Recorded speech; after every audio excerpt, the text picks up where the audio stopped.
Amour en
Voici nous sommes 91. Bonne fois. Amen. Et on va même voir les tirer sur eux. On va avancer. Le texte qui a été lu, c'est Genèse 39, verset 1 à 6. Mais je ne pense pas pouvoir rentrer dans Genèse 39, verset 1 à 6. Mais le personnage concerné dans ce texte, c'est Joseph. Joseph. Et la Bible nous dit que Joseph était le 11e fils de Jacob et le premier de Rachel, son épouse préférée. L'histoire de Joseph est racontée dans le livre de la Genèse au chapitre 37 à 50.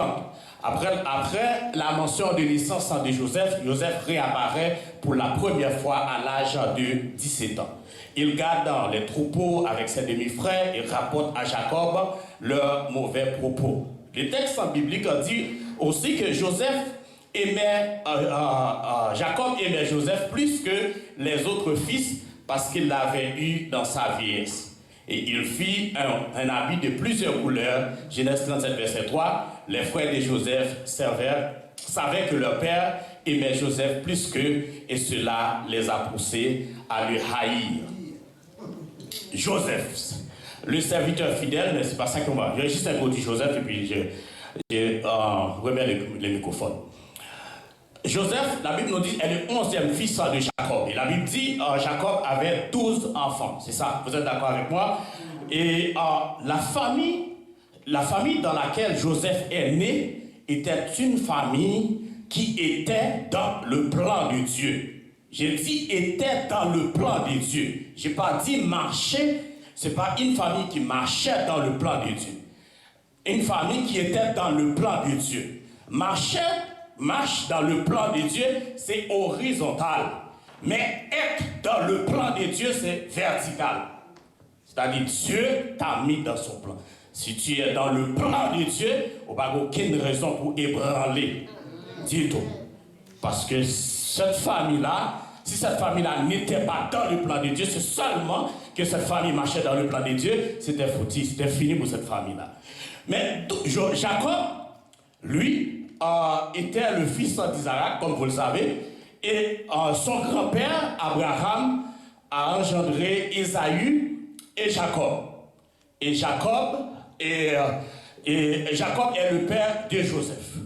On connaît l'histoire, c'est Ismaël, Jacob, c'est pas Abraham, c'est Ismaël et Isaac. Isaac, c'est l'enfant de la promesse, et que Jacob était le fils d'Isaac, et que Joseph était le fils de Jacob, que Jacob avait 12 enfants.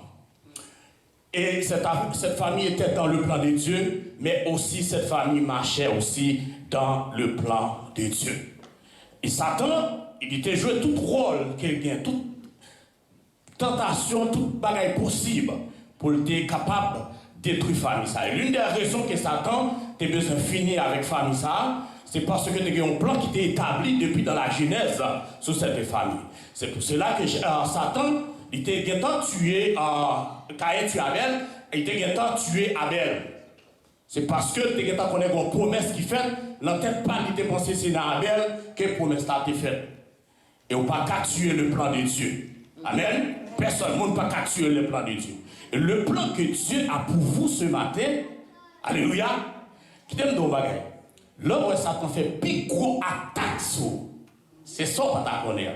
Lorsque Satan fait plus gros attaque sur vous, c'est là ça où on va approcher vers l'accomplissement du plan de Dieu. Est-ce que vous êtes d'accord avec moi? Alléluia. Et maintenant, la Bible nous dit que Joseph était aimé de son père, plus que les autres enfants. Il y a deux bagailles qui marquaient la vie de Joseph au début, c'est que papa t'aimait plus passer l'autre, et Joseph te quand rapporter ça que l'autre fait qui mal, qui pas correct à papa. Et c'est une bonne action et pour un enfant de rapporter ce que les frères, tes frères, tes sœurs font qui n'est pas correct à la volonté de la famille en tout premier lieu. Et Joseph aussi savait qu'il était né dans une famille de principe, une famille dont les enfants étaient grandis dans la crainte de Dieu. Ça, Joseph te connaît ça. Mais pour raison ça tout, puisque Joseph était déjà dans le plan de Dieu, et Joseph commençait à se conformer vers l'accomplissement du plan de Dieu dans sa vie. À ce moment-là, c'est alors que tu as fait, et lui-même n'est pas entré dans la logique là. Comme on s'est dit, papa, tu sais, lui là, il faut le suivre, hein? Il n'est pas correct dans ses actions. Est-ce que c'est normal qu'un enfant fasse ça ou il est bon pour rap? Si ça n'a pas marché bien, vous sentez que, ouais, famille la famille dans laquelle que tu vis, c'est une famille exemplaire, c'est une famille qui travaille pour faire tout effort pour le servir bon Dieu. Si ouais, il y a un frère et soeur qui a marché en façon, qui a gâté bagaille là, il faut rapporter à la famille. Et c'est bon pour une famille retrouver dans le plan de Dieu. Joseph était aimé de son père, il était qu'on rapporter bagaille qui n'est pas correct avec papa. Et qui s'est capable de mener Joseph vers la maison de Potiphar? C'est à cause de cette jalousie de ses frères, des frères de Joseph. Et maintenant, ils ont planifié de tuer Joseph. Ils ont planifié de tuer Joseph, mais premièrement, ils commençaient au pareil Joseph. Mais ça fait ça. Mais Joseph, il y a deux bagailles dans la ville que la Bible rapporte. Même si pas qu'on histoire de Joseph l'a dit, mais il y a deux bagailles pour retenir dans l'histoire de Joseph. C'est que Joseph était intègre. Joseph était intègre et deuxièmement, il avait le don d'interpréter les songes. Dieu fait ça, il était très important dans la vie de Joseph, c'était un homme intègre. C'est un grand homme, moi les gens dans la Bible, Joseph est l'un des grands hommes de la Bible. C'est un gros tonton garçon dans la Bible. Nous supposons qu'on est ça pour nous connaître. Mais à ce moment, il dit, mais ce frère-là, il n'aime pas aller dans l'Ancien Testament. Mais si tu lis le Nouveau Testament, le Nouveau Testament, il est plein avec référence de l'Ancien Testament. Les juste son verset pour dans le Nouveau Testament. Les en bas pour petit A, petit B, toutes ces références de l'Ancien Testament. Mais pour grandir dans la foi, il faut qu'on ait qui ça, le Dieu des cieux, le Dieu d'Abraham, le Dieu de Jacob. Dieu te fait dans la vie des autres hommes, ou même capable fort, capable de nous grandir. C'est à partir de là, on fait confiance à Dieu. À partir, l'homme vient la première fois dans la vie, le 10 commandements. Me dit moi-même, si je n'entendais parler de Dieu, ça, à partir de le Dieu de l'Exode, nous observons mon Dieu comme ça. Le Dieu de l'Exode. Ça veut dire l'histoire de ce Dieu, l'œuvre de ce Dieu, car pour ça, a fait confiance à lui-même. C'est pour ça que frère Joseph te venu faire un songe, côté qu'il était des gerbes, et parmi les gerbes, gerbes par là, et puis toute l'autre gerbe, frère, te venu couper devant gerbe par là. Et c'est rêve ça que Joseph lui-même était venu faire. Joseph te fait l'autre songe encore, lui est la lune, les étoiles, le soleil, tout le bagage sont venus pour se tenir devant. Mais Joseph allait le raconter songe là. Mais frère lui dit comme ça que mais t'as voulu pour nous venir prosterner devant vous? C'est ça Joseph dit. Il a raconté son genre à papa. Le père de Joseph lui dit même bagaille là, t'as dit maman, moi, ta mère et tes frères viennent devant toi nous prosterner. Mais vous pas te connaître. Des bonnes déclarations comme ça, tu peux dire sur ta soeur, j'aimerais que tu deviennes un médecin. Je vois en toi un avocat. C'est des bons souhaits. C'est une prophétie que tu fais dans la vie de ton frère ou de ta soeur. Alléluia. Il disait à Joseph que très bientôt, vous t'avez même pour nous venir prosterner devant. Et c'était une prophétie qu'ils ont fait dans la vie de Joseph. Et si vous parlez sur toute l'histoire de Joseph par la suite, vous pouvez voir cette prophétie t'a pas accomplie et toute la famille t'a pour prosterner devant Joseph. Et non seulement la famille, dans le reste de l'histoire, vous pouvez voir même le monde entier, parce qu'il y avait une famille qui va tomber en Égypte et tout le monde vient approvisionner en Égypte pour venir chercher nourriture pour être capable de manger. Et c'est dans ce contexte que Joseph t'a tombé en Égypte. Ça a fait un fond plan pour tuer Joseph.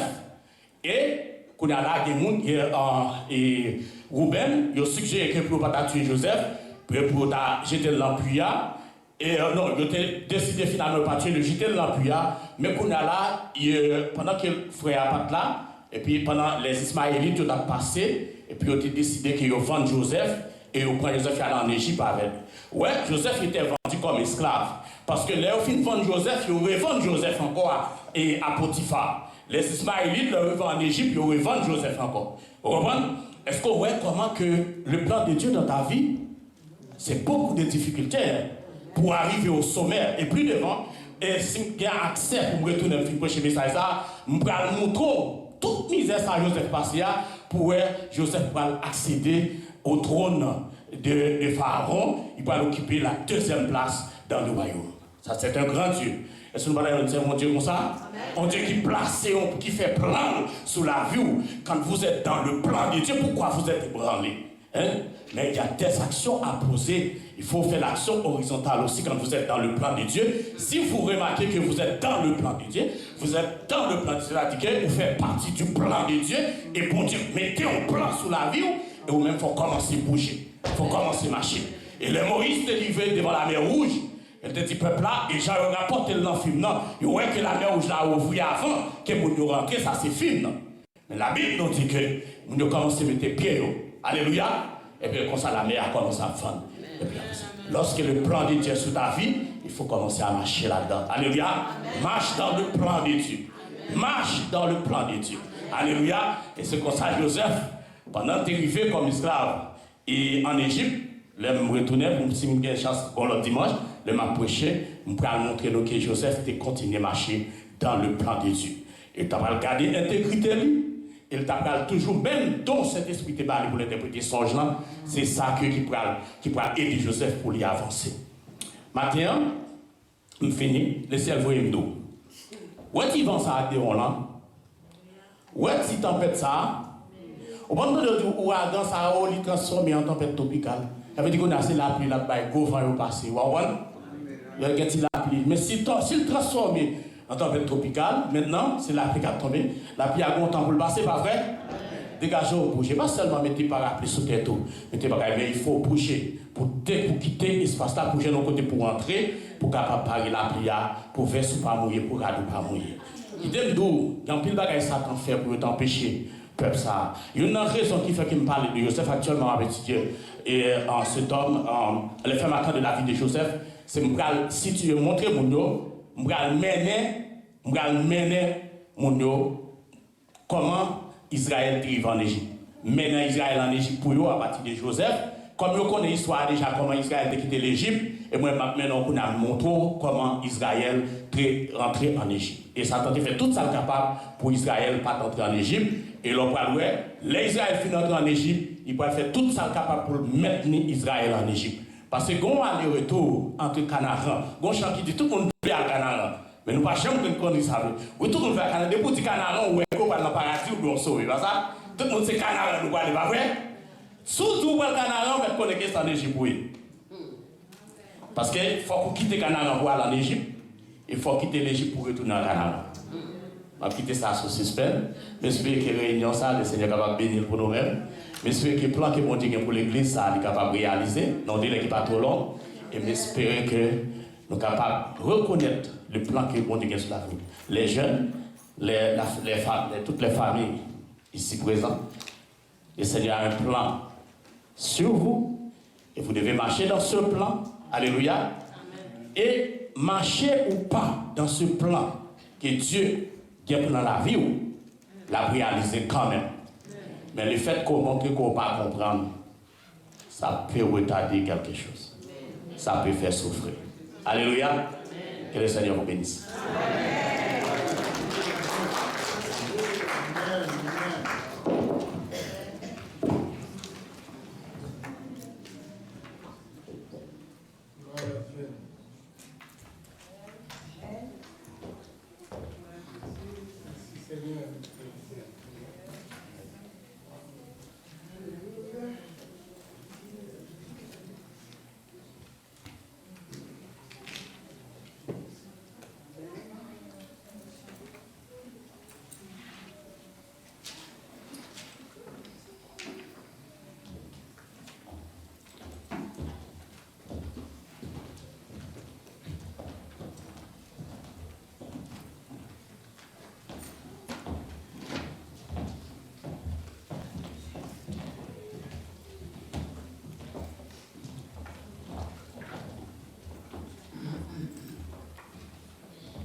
Le Seigneur vous bénisse. Amen. Merci, pasteur, monsieur Messal. Nous attendons le reste très bientôt pour continuer dans cette histoire, pour savoir le plan de Dieu sur notre vie. Parce que chaque personne, Dieu a fait des plans pour nous. Et de bons plans, parce qu'il est notre sauveur, notre rédempteur.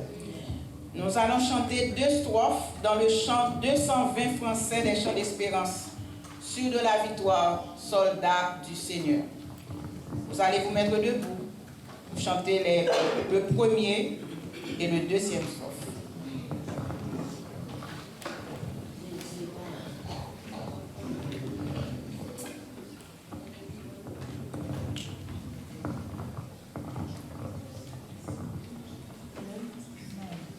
Sûr de la victoire, soldat du Seigneur, marche, chante, gloire, tu seras vainqueur.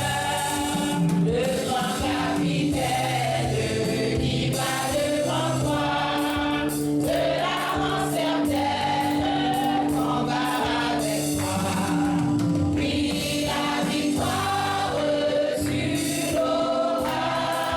Chante ton gloire, tu verras ton adversaire fort vaillant, couché par terre avec toi. Tenez la couronne pour lui tout vainqueur, c'est lui qui la donne avec le bonheur. Bientôt sur ta tête, il va la poser, dans sa paix parfaite, tu vas reposer. Car la victoire, tu l'auras. Chante ton gloire, tu verras ton adversaire fort vaillant, couché par terre avec